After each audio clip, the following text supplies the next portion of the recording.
स्वागत है दोस्तों आपका हमारे इस यूट्यूब चैनल पे।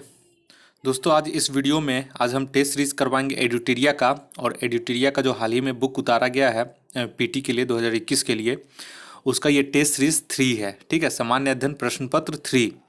और जैसा कि मैंने आपको बता दिया था कि मैं ज्ञान दर्पण का, बिहार दरोगा का और एडिटेरिया का दोनों का साथ में करवा रहे हैं टेस्ट सीरीज। अगर आप लोगों ने अभी तक नहीं देखा है तो ज़रूर जाइए मेरे चैनल पे और उसे वॉच कीजिए। वैसे मैं सबका डिस्क्रिप्शन सबका लिंक मैं अपने डिस्क्रिप्शन बॉक्स में दे दूंगा, वहाँ से आप लोग देख सकते हैं। तो चलिए आज इस कड़ी में आज हम एडिटेरिया का टेस्ट नंबर 3 देखते हैं। पहला नंबर क्वेश्चन बोल रहा है कि बिक्री कर के स्थान पर मूल्य वृद्धि कर वैट यानी कि वैल्यू एडेड टैक्स को भारत में कब लागू किया गया। तो पहला का सही आंसर हो जाएगा ऑप्शन बी 2005 में, और इसे लागू करने वाला पहला राज्य हरियाणा था। ठीक है, दूसरा नंबर आइए, मनरेगा योजना के अंतर्गत काम की अर्जी मिलने पर कितने दिनों के भीतर काम देना अनिवार्य है। तो दूसरा का सही हो जाएगा ऑप्शन बी 15 दिन। और मनरेगा की शुरुआत 2006 में की गई थी।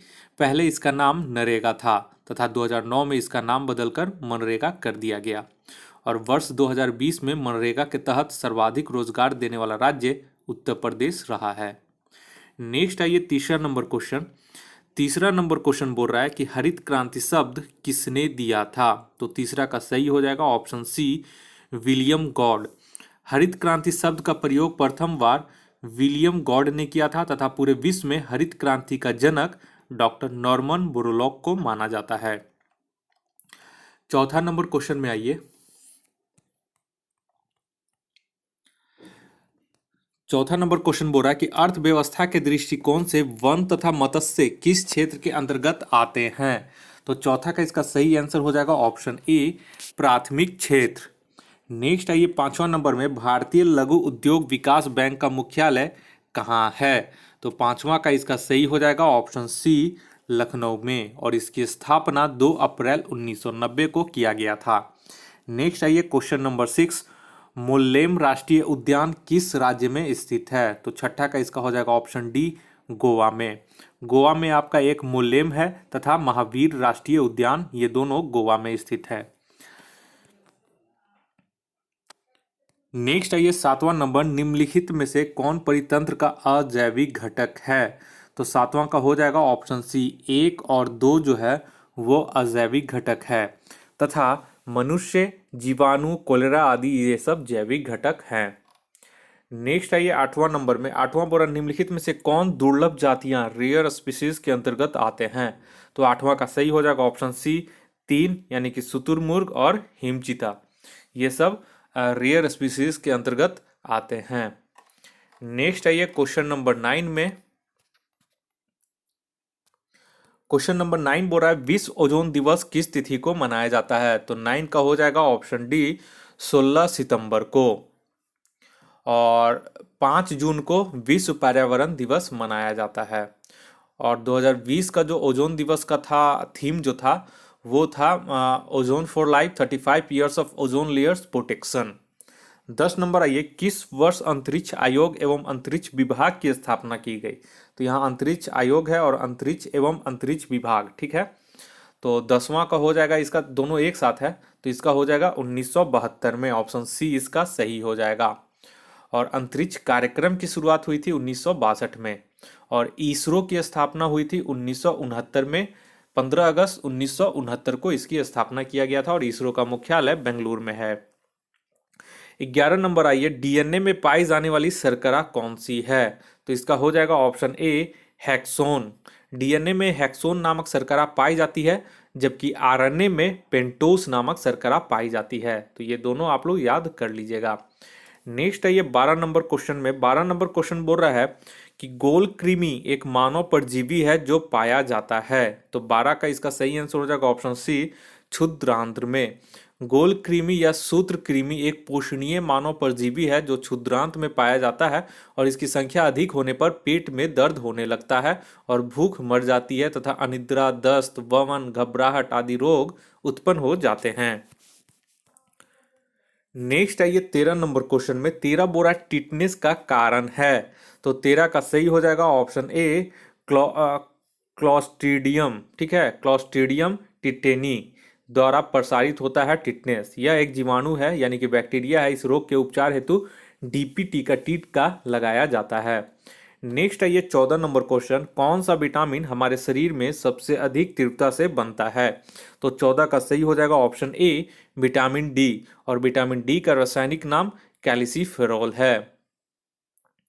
नेक्स्ट है ये 15 नंबर क्वेश्चन में, इसे थोड़ा सा और मैं जूम कर देता हूं। 15 नंबर क्वेश्चन बोल रहा है कि बिना बीज के फलों को विकसित करने की विधि है। तो कौन सी विधि है? तो ये हो जाएगा option D tissue culture. Tissue culture द्वारा बिना बीज के फलों को विकसित किया जाता है। नेक्स्ट है ये 16 नंबर क्वेश्चन में, प्रकाश संश्लेषण के समय मुक्त होने वाली ऑक्सीजन कहाँ से आती है? तो 16 का इसका सही हो जाएगा ऑप्शन बी जल से। नेक्स्ट है ये 17 नंबर क्वेश्चन में, 17 बोरा पराबैंगनी यूवी यानी कि अल्ट्रावायलेट लाइट क्षति से पादपों की रक्षा करने वाला वर्णक कौन सा है? तो 17 का सही हो जाएगा ऑप्शन डी पर्णपाथी यानी कि पर्णपीत यानी कि जैंथोफिल। पराबैंगनी क्षति से पादपों की रक्षा करने वाला वर्णक पर्णपीत जैंथोफिल है, और जैंथोफिल पेड़ों की पत्तियों में उपस्थित पीला वर्णक है। नेक्स्ट है ये 18 नंबर क्वेश्चन में, कीट भक्षी पादप ऐसी मिट्टी में उगते हैं जिसमें किसकी कमी होती है? तो ये हो जाएगा 18 का ऑप्शन सी नाइट्रोजन की कमी वाली मिट्टी में। नेक्स्ट है ये 19 नंबर, 19 बोल रहा है कि कवक यानी कि फंगस द्वारा फैलने वाली बीमारी इसमें से कौन सी है? तो 19 का हो जाएगा ऑप्शन सी ब्लैक क्रीमी यानी कि रिंग वार्म। ठीक है, और रिंग वार्म को दाद भी बोलते हैं, और ये जो होता है ट्राइकोफाइटोन और माइक्रोस्पोरम नामक कवक के द्वारा रिंग वर्म रोग होता है। नेक्स्ट है ये 20 नंबर क्वेश्चन में, 20 नंबर क्वेश्चन बोल रहा है कि आणविक कक्षा का अभिन्यास किस से नियंत्रित होता है? तो 20 का सही हो जाएगा ऑप्शन सी चुंबकीय क्वांटम संख्या से। नेक्स्ट है ये 21 नंबर, किस प्रक्रिया में इलेक्ट्रॉन का लाभ होता है? तो 21 का सही हो जाएगा ऑप्शन डी अवकरण यानी कि रिडक्शन में, और इसी को अवकरण अपचयन या रिडक्शन कहते हैं। 22 नंबर में आइए, धातुओं का गुण जिसके कारण उन्हें पीट कर सीट में परिवर्तित किया जाता है क्या कहलाता है? तो इसका सही हो जाएगा ऑप्शन बी आघात वर्धनीयता। नेक्स्ट आइए 23 नंबर में, 23 नंबर क्वेश्चन बोल रहा है कि ढलवां लोहे में कार्बन का प्रतिशत कितना होता है? तो इसमें हो जाएगा 23 का ऑप्शन सी हो जाएगा 3 से 5%, और पीटवां लोहा का पूछेगा तो 0.04 से 0.08%। नेक्स्ट है ये 24 नंबर क्वेश्चन में, 24 बोल रहा है कि गैस तापमापी द्रव तापमापी की तुलना में ज्यादा संवेदी होता है क्योंकि गैस। तो 24 का सही हो जाएगा ऑप्शन ए क्योंकि गैस का प्रसार गुणांक अधिक होता है। नेक्स्ट है ये 25 नंबर में, 25 नंबर क्वेश्चन बोल रहा है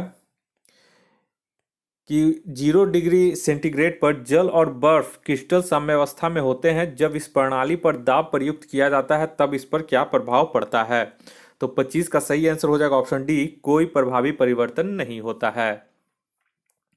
नेक्स्ट है ये 26 नंबर में, नील में से किसका प्रयोग नोदक या रॉकेट में ईंधन के रूप में किया जाता है?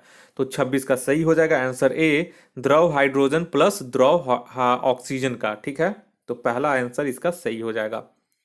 नेक्स्ट है ये 27 नंबर में, 27 बोरा न्यूक्लियर त्रिज्या के अभिव्यक्त करने वाला सबसे उपयुक्त यूनिट क्या होता है?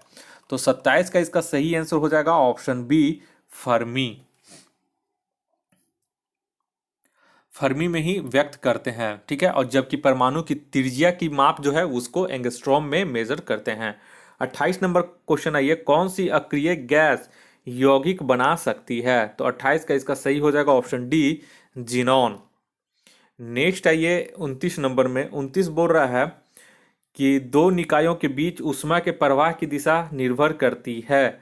तो 29 का सही हो जाएगा ऑप्शन डी उनके अपने अपने तापमान पर, और तापांतर के कारण ही ऊष्मा का प्रभाव होता है। ऊष्मा हमेशा उच्च ताप की वस्तु से निम्न ताप की वस्तु की ओर जाता है और कुछ समय बाद उन्हें समान ताप पर ले आती है।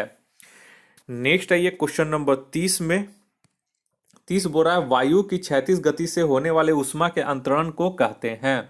तो 30 का सही हो जाएगा ऑप्शन ए अभिवहन। 31 नंबर आइए, निम्न में से कौन सी प्रघटना या निर्णय लेने में सहायक होती है कि प्रकाश एक अनुप्रस्थ तरंग है? तो 31 का इसका सही आंसर हो जाएगा ऑप्शन बी, ध्रुवीकरण।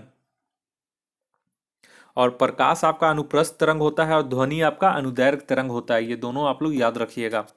32 नंबर क्वेश्चन में आइए, 32 बोरा, जब किसी तालाब के शांत जल में पत्थर फेंका जाए तो तालाब में जल के पृष्ठ पर उठने वाली लहरें होती हैं।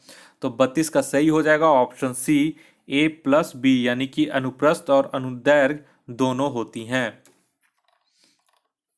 नेक्स्ट आइए 33 नंबर में। 33 नंबर क्वेश्चन बोल रहा है, किसी असंतुलित बल द्वारा किसी पिंड में उत्पन्न त्वरण होता है। तो 33 का सही हो जाएगा ऑप्शन ए, बल के अनुक्रमानुपाती, यानी कि डायरेक्टली प्रोपोर्शनल टू। 34 नंबर आइए, विद्युत चालकता का यूनिट क्या होता है? तो यहाँ के इलेक्ट्रिक कंडक्टिविटी का पूछ रहा है, तो 34 के यहाँ पे ऑप्शन सी हो जाएगा, मो। तो देखिए, ओम होता है OHM, ओम, ठीक है, और इसी को मो, MHO कर देता है, ठीक है, तो उल्टा हो जाता है, यानी कि 1/R कर देता है, ठीक है। तो यही आपका कंडक्टिविटी हो गया।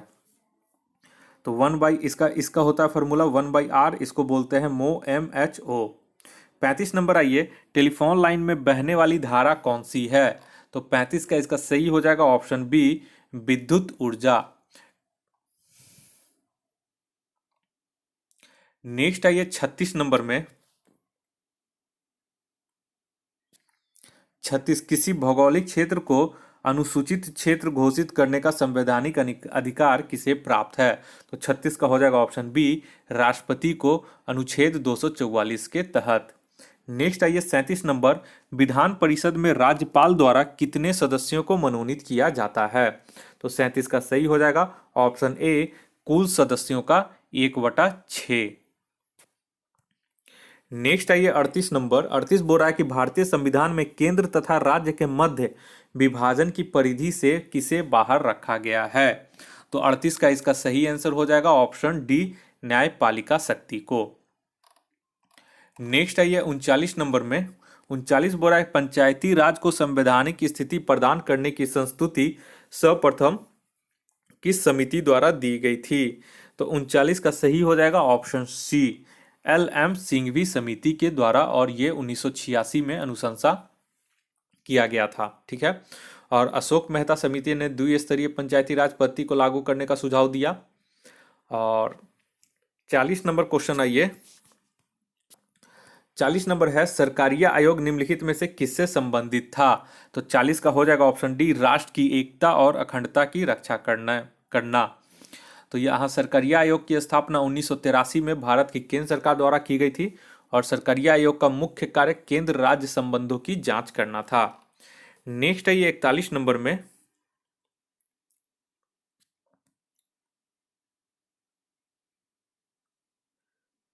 एक मिनट, यहाँ पे थोड़ा सा दिक्कत हो गया। 40 क्वेश्चन बोला सरकारी आयोग का संबंध किसमें से है? तो ऑप्शन डी हो जाएगा, केंद्र राज्य संबंध सुधार में से, ठीक है। और इसकी स्थापना 1983 में की गई थी। वहीं आइए 41 नंबर में, निम्नलिखित में से कौन सा भारतीय संविधान के अंतर्गत एक मौलिक कर्तव्य नहीं है?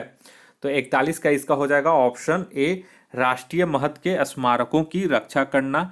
ये आपका मौलिक कर्तव्य इसमें शामिल नहीं है, ठीक है। और राष्ट्रीय महत्व के स्मारकों, स्थानों और वस्तुओं का संरक्षण राज्य के नीति निर्देशक तत्व के अंतर्गत अनुच्छेद 49 में वर्णित है, ठीक है। नेक्स्ट आइए 42 नंबर में। 42 नंबर क्वेश्चन बोल रहा है कि प्रत्येक संसदीय प्रणाली में संसद की बैठकों में प्रश्नों के लिए अलग से समय निर्धारण किया जाता है, जिसे कहते हैं। तो 42 का हो जाएगा ऑप्शन सी, प्रश्नोत्तर काल। और दोनों सदनों में प्रत्येक बैठक के प्रारंभ के 1 घंटे तक प्रश्न किए जाते हैं और उनके उत्तर दिए जाते हैं। इसे प्रश्नकाल कहा जाता है। प्रश्नकाल के दौरान सदस्यों को सरकार के कार्यों पर आलोचना और प्रत्यालोचना का समय मिलता है, और संसद के दोनों सदनों में प्रश्नकाल के ठीक बाद के समय को शून्यकाल कहा जाता है। नेक्स्ट आइए 43 में, निम्नलिखित में से कौन सा भारतीय संविधान का अनुच्छेद सार्वजनिक सेवाओं में अवसर की समानता प्रदान करता है? तो 43 का हो जाएगा ऑप्शन सी, अनुच्छेद 16। और अनुच्छेद 14 बोलता है विधि के समक्ष समानता। अनुच्छेद 15 बोलता है धर्म, जाति, लिंग या जन्म स्थान के आधार पर भेदभाव का निषेध। और अनुच्छेद 19 है स्वतंत्रता का अधिकार। नेक्स्ट आइए क्वेश्चन नंबर 44 में। क्वेश्चन नंबर 44 बोल रहा है कि राज्यसभा के विषय में सही क्या है। तो 44 का इसका हो जाएगा ऑप्शन डी, 1, 3, 4। 1, 3 और 4, 1, 3 और 4। राज्यसभा एक अस्थाई सदन है, ठीक है, और 1/3 सदस्य प्रति दूसरे वर्ष सेवानिवृत्त हो जाते हैं और इसे विघटित नहीं किया जा सकता है। तो देखिए,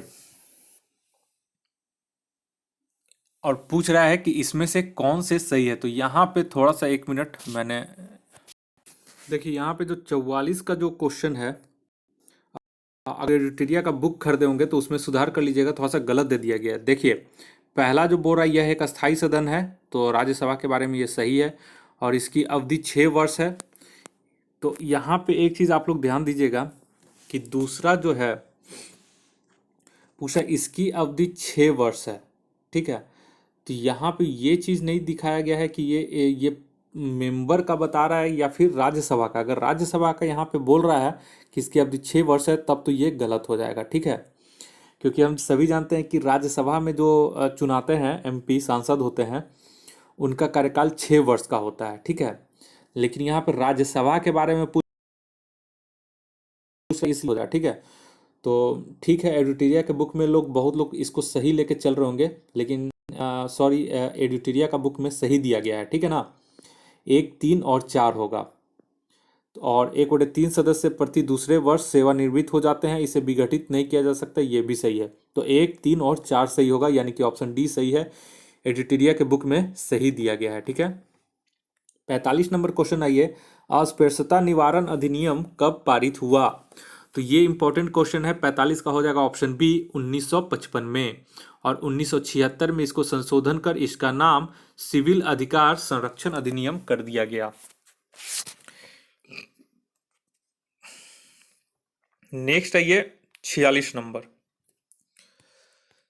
46 नंबर क्वेश्चन बोल रहा है कि किस संसदीय समिति का नाम आकलन समिति या स्थायी मितव्ययता समिति यानी कि कंटिन्यूअस इकोनॉमिक कमिटीज भी है। तो 46 का इसका सही आंसर हो जाएगा ऑप्शन सी, प्राक्कलन समिति। और इस समिति में केवल लोकसभा के सदस्य होते हैं और टोटल सदस्य इसमें 30 सदस्य होते हैं और इन सदस्यों का कार्यकाल 1 वर्ष का होता है। नेक्स्ट आइए 47 नंबर। 47 बोरा पर्वतीय स्लोपो हिल स्लोप पर मृदा अपरदन को किस प्रकार नियंत्रित किया जा सकता है। तो 47 का हो जाएगा ऑप्शन सी, पट्टीदार खेती करके। और केपलर ने यह सॉरी 47 पूछ रहा है ना, तो 47 का यहाँ पे गलत हो गया, 47 का डी हो जाएगा, ठीक है। यहाँ पे 47 का डी हो जाएगा, समोच्च रेखीय जुताई करके, ठीक है। तो पर्वतीय ढलान पर मृदा अपरदन के ढाल को काटकर सीढ़ीनुमा क्षेत्र बनाकर और समोच्च रेखीय जुताई यानी कि काउंटर प्लॉगिंग करके निम्नलिखित इसमें से अपरदन को नियंत्रित किया जा सकता है। और सोपान कृषि के द्वारा भी ऐसा किया जा सकता है, परंतु समोच्च रेखीय विधि सर्वाधिक उपयुक्त है। नेक्स्ट आइए 48 नंबर में। 48 नंबर क्वेश्चन बोल रहा है, निम्नलिखित में से किस वैज्ञानिक ने यह बताया है कि सूर्य के चारों ओर प्रत्येक नक्षत्र का मार्ग दीर्घवृत्ताकार है। तो 48 का सही हो जाएगा ऑप्शन सी, केपलर। केपलर ने यह सिद्ध किया कि सूर्य के चारों ओर प्रत्येक नक्षत्र का मार्ग दीर्घवृत्ताकार है। और निकोलस कोपरनिकस के द्वारा सूर्य केंद्रीय सिद्धांत दिया गया, जिसमें यह बताया गया कि सूर्य ब्रह्मांड के केंद्र में स्थित है एवं ग्रह उसकी परिक्रमा करते हैं। नेक्स्ट है ये 49 नंबर में। 49 नंबर बोल रहा है, हम सदैव चंद्रमा के एक ही पृष्ठ को देखते हैं क्योंकि। तो 49 का हो जाएगा ऑप्शन बी, यह पृथ्वी के चक्कर लगाने और अपनी धुरी पर घूमने में एक समान समय लेता है। नेक्स्ट आइए 50 नंबर में। 50 नंबर क्वेश्चन बोल रहा है कि भूमध्य रेखा निम्नलिखित में से किस देश से होकर नहीं गुजरती है। तो 50 का सही हो जाएगा ऑप्शन ए, मैक्सिको से। भूमध्य रेखा मैक्सिको से होकर नहीं गुजरती है और भूमध्य रेखा Congo, Kenya, Indonesia, Brazil, Somalia, Colombia तथा मालदीव आदि देशों से गुजरती है। 51 नंबर आइए, कंटूर वे काल्पनिक रेखाएं हैं जो दर्शाती हैं। इंपॉर्टेंट क्वेश्चन है। 51 का हो जाएगा ऑप्शन सी, बराबर ऊंचाई वाले क्षेत्र को, ठीक है। तो कंटूर को इंग्लिश में है, इसको हिंदी में बोलते हैं समोच्च रेखा, ठीक है। 52 नंबर आइए। 52 बोल रहा है, निम्नलिखित में से कौन अनवीनीकरणीय ऊर्जा यानी कि नॉन रिन्यूएबल एनर्जी का स्रोत है। तो 52 का इसका सही आंसर हो जाएगा ऑप्शन डी। इनमें से सभी जो है वो नॉन रिन्यूएबल एनर्जी के स्रोत हैं। नेक्स्ट आइए 53 नंबर। 53 में यहाँ पे आपको मिलान करना है, ठीक है। तो 53 का इसका हो जाएगा ऑप्शन ए सही हो जाएगा, यानी कि 1 का 3 ग्रूम हिसानी का हो जाएगा लॉयस्क, ठीक है। तलचर का हो जाएगा बी का हो जाएगा, तलचर का आपका कोयला हो जाएगा, ठीक है। जादूगोड़ा का हो जाएगा यूरेनियम, ठीक है। और जावर का हो जाएगा सीसा। नेक्स्ट आइए 54 में। 54 बोल रहा है अंडमान निकोबार द्वीप में गद्दीदार चोटी यानी कि सैडल पीक कहाँ स्थित है। तो 54 का इसका सही आंसर हो जाएगा ऑप्शन डी, उत्तरी अंडमान में। और सैडल पीक यहाँ की सर्वोच्च चोटी है। 55 नंबर आइए, इंदिरा गांधी नहर को किन नदियों से पानी मिलता है। तो 55 का इसका सही हो जाएगा ऑप्शन सी, सतलज और व्यास नदी से। और इंदिरा गांधी नहर भारत की सबसे बड़ी सिंचाई नहर है। यह पंजाब में व्यास तथा सतलज के संगम पर बने हरीके बैराज से निकाली गई है। इससे राजस्थान, पंजाब, हरियाणा राज्य लाभान्वित होते हैं। नेक्स्ट आइए 56 नंबर में।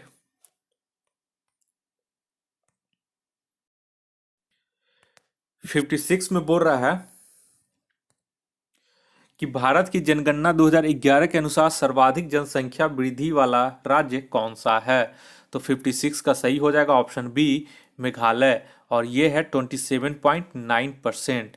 उसके बाद फिर है अरुणाचल प्रदेश 26%, और बिहार का है 25.4%।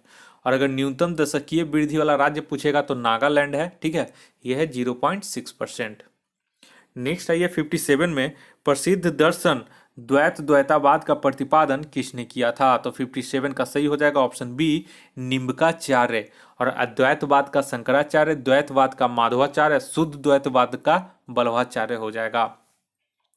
नेक्स्ट आइए 58 नंबर में। 58 बोल रहा है कि वह पहला शासक कौन था जिसने भूमि को नापकर लगान वसूल करना आरंभ किया था। तो 58 का सही हो जाएगा option A, Alauddin Khilji. Next आइए 59 में कि सुल्तान युग का अकबर किसे था। तो 59 का सही हो जाएगा ऑप्शन डी, फिरोज शाह तुगलक को। और फिरोज शाह तुगलक यह 1351 में दिल्ली का सल्तनत का सुल्तान बना, और यह मोहम्मद बिन तुगलक का चचेरा भाई था। नेक्स्ट आइए 60 नंबर। विजयनगर साम्राज्य में व्यापारियों के प्रमुख समुदाय को क्या कहा जाता था। तो 60 का हो जाएगा सही आंसर ऑप्शन बी, सेठी। और विजयनगर साम्राज्य की स्थापना 1336 ईस्वी में हरियर एवं बुक्का नामक बंधुओं ने की थी। और इस साम्राज्य में व्यापारियों के प्रमुख समुदाय को सेठी कहा जाता था। 61 नंबर आइए। 61 बोल रहा है दिल्ली दरबार का आयोजन कब किया गया था। तो 61 का सही आंसर हो जाएगा ऑप्शन ए, दिसंबर 1911 में। वायसराय लॉर्ड हार्डिंग द्वितीय के शासनकाल में किया गया था। और ब्रिटिश सम्राट जॉर्ज पंचम तथा महारानी विलियम मैरी के भारत आगमन पर स्वागत हेतु यह आयोजन किया गया था। नेक्स्ट आइए क्वेश्चन नंबर 62। 62 बोल रहा है असहयोग आंदोलन चलाने का प्रस्ताव किस कांग्रेस अधिवेशन में पारित किया गया था। तो 62 का सही हो जाएगा ऑप्शन सी, नागपुर अधिवेशन 1920 में। नेक्स्ट आइए 63 में, व्यक्तिगत सत्याग्रह की शुरुआत कब की गई थी। तो 63 का सही हो जाएगा ऑप्शन बी, 17 अक्टूबर 1940 को। और यह महाराष्ट्र के पवनार आश्रम में किया गया था। गांधी जी ने प्रथम सत्याग्रही के रूप में विनोबा भावे को मनोनीत किया एवं द्वितीय जवाहरलाल नेहरू थे। नेक्स्ट आइए 64 नंबर में, भारत में आधुनिक शिक्षा का जन्मदाता किसे कहा जाता है। तो 64 का सही आंसर हो जाएगा ऑप्शन बी, चार्ल्स ग्रांट को। भारत में आधुनिक शिक्षा का जन्मदाता चार्ल्स ग्रांट को कहा जाता है। और शिक्षा संबंधी वुड डिस्पैच को 1854 में लागू किया गया था। ये दोनों क्वेश्चन बहुत ही इंपॉर्टेंट है। नेक्स्ट आइए 65 में। 65 नंबर क्वेश्चन बोल रहा है कि गांधी जी ने नवजीवन पत्रिका किस भाषा में प्रकाशित। तो 65 का इसका सही आंसर हो जाएगा ऑप्शन बी, गुजराती में। नेक्स्ट आइए 66 नंबर, निम्न में से कौन सही सुमेलित है। तो देखिए इस तरह का भी क्वेश्चन देना शुरू कर दिया है। तो 66 का सही आंसर हो जाएगा ऑप्शन बी, हंटर कमीशन 1882। वहीं पे ली कमीशन 1923 हो जाएगा, स्ट्रैंची कमीशन 1878-80 हो जाएगा, और रेले कमीशन 1902 हो जाएगा। नेक्स्ट आइए 67 में। 67 बोल रहा है,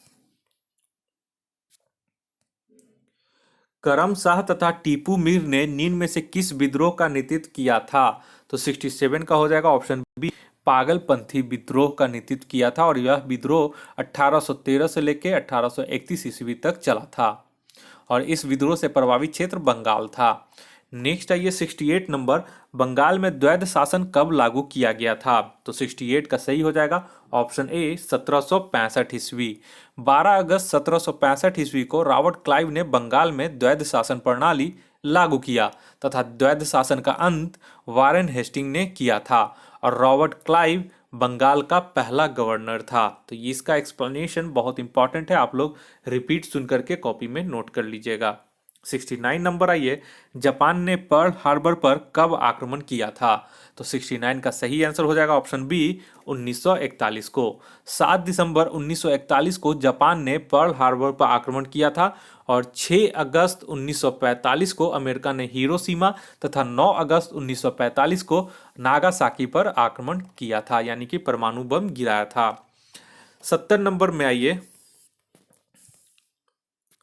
70 नंबर क्वेश्चन बोल रहा है, साहित्य के क्षेत्र में वर्ष 2020 के बुकर पुरस्कार किसे प्रदान किया गया है? तो 70 का सही आंसर हो जाएगा ऑप्शन ए, डगलस स्टुअर्ट को।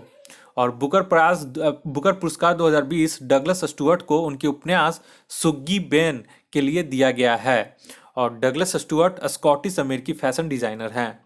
नेक्स्ट आइए 71 में। 71 बोरा निम्न में से किस मंत्रालय द्वारा स्वामित्व योजना की शुरुआत की गई है? तो स्वामित्व योजना की शुरुआत 71 का ऑप्शन बी हो जाएगा, पंचायती राज मंत्रालय के द्वारा की गई है। नेक्स्ट आइए 72 नंबर क्वेश्चन में। 72 नंबर क्वेश्चन बोला, उमंग मोबाइल ऐप का अंतर्राष्ट्रीय संस्करण निम्न में से किस मंत्री ने लॉन्च किया है? तो 72 का सही हो जाएगा ऑप्शन सी, रविशंकर प्रसाद। और इसका क्या कार्य है? तो इसका मुख्य उद्देश्य भारतीय अंतर्राष्ट्रीय छात्रों, एनआरआई और भारतीय पर्यटकों को विदेशों में भारत सरकार की सेवाओं का लाभ उठाने में मदद मिलेगा। 73 नंबर क्वेश्चन है ये, हाल ही में आंग रीता शेरपा का निधन हो गया, वह किस क्षेत्र से संबंधित थे? तो 73 का सही हो जाएगा ऑप्शन डी, पर्वतारोही थे। माउंट एवरेस्ट पर ऑक्सीजन सिलेंडर के बिना 10 बार सफलतापूर्वक चढ़ाई करने वाली नेपाल की प्रसिद्ध पर्वतारोही आंग रीता शेरपी का काठमांडू में निधन हो गया था। उन्हें हिम तेंदुआ, स्नो लेपर्ड के नाम से भी जाना जाता था। नेक्स्ट नंबर 74 में क्वेश्चन नंबर 74 बोल रहा है, भारतीय सेना और महाराष्ट्र पुलिस ने किस नाम से आतंकवाद विरोधी अभ्यास का आयोजन किया गया? तो 74 का हो जाएगा ऑप्शन ए, सुरक्षा कवच। नेक्स्ट आइए 75 नंबर में। 75 बोल रहा है कि भारत के किस राज्य में स्कूट ने किट वितरित करने के लिए जगन्नाथ विद्या कनुका योजना की शुरुआत की? इसका हो जाएगा option B, Maharashtra.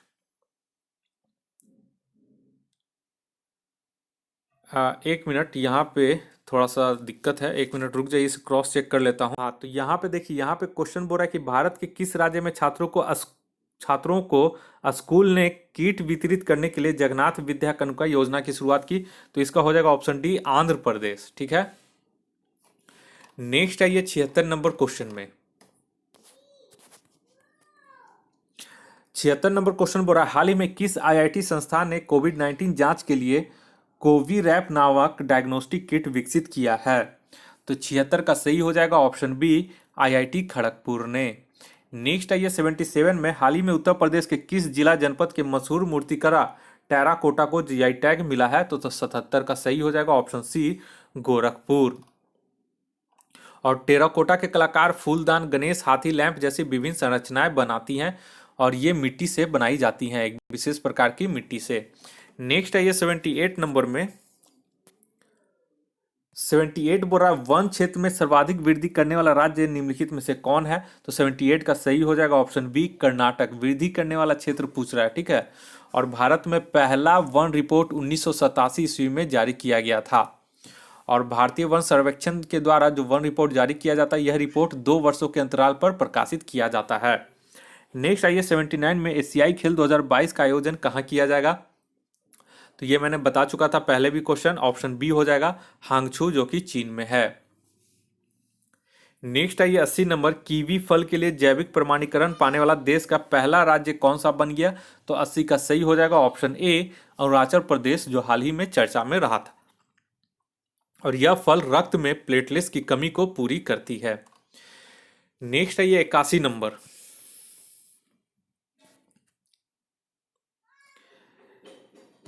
81 number question बोल रहा है कि किस राज्य में भारत की पहली सौर ऊर्जा से चलने वाली ट्रेन का उद्घाटन किया गया? तो 81 का सही हो जाएगा ऑप्शन बी केरल में।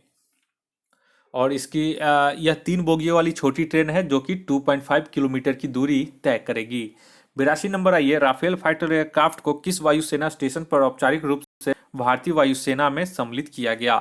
तो 82 का सही हो जाएगा ऑप्शन ए अंबाला में।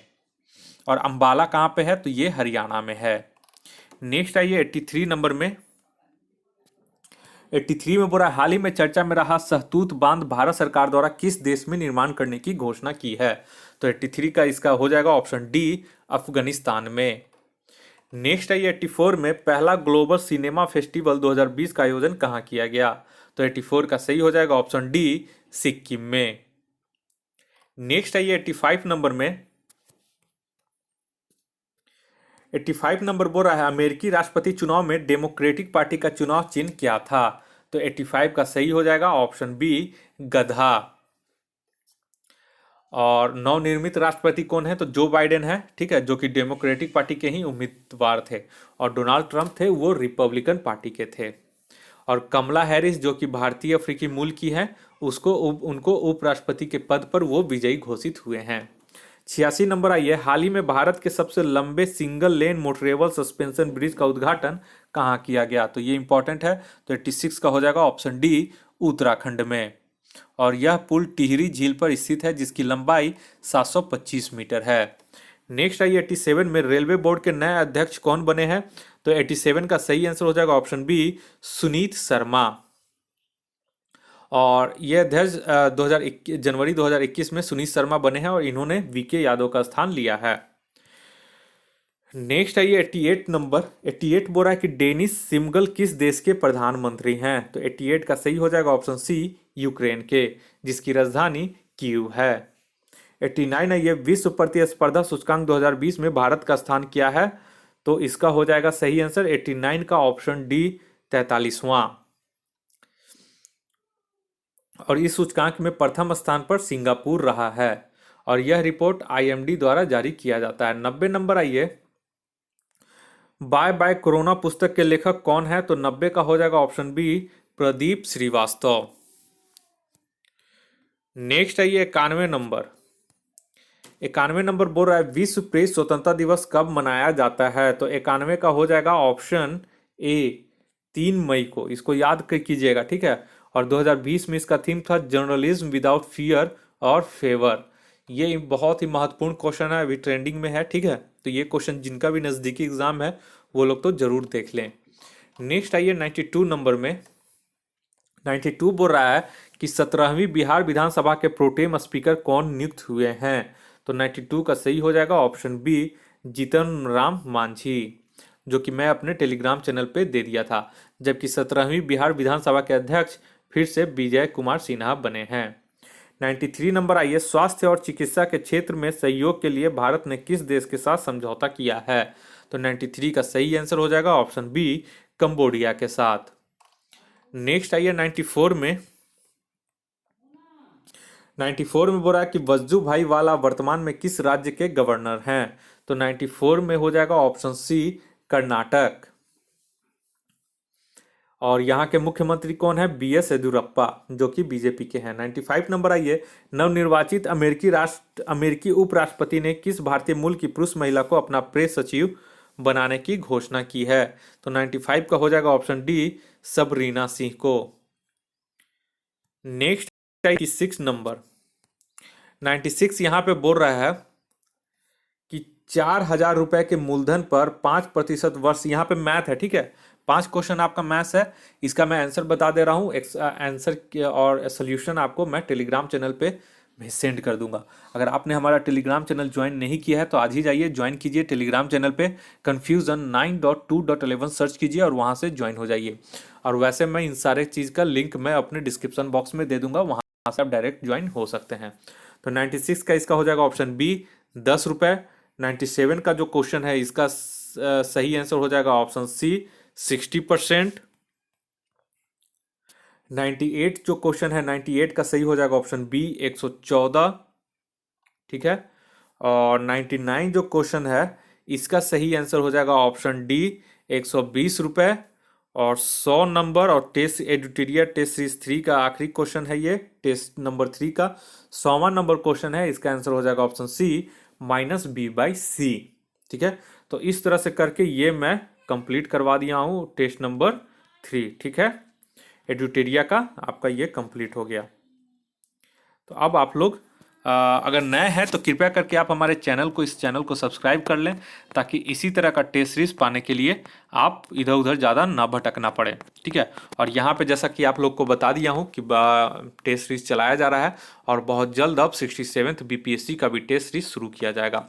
इस वीडियो को देखने के लिए आप लोग का बहुत बहुत शुक्रिया। आपका दिन मंगलमय हो। धन्यवाद।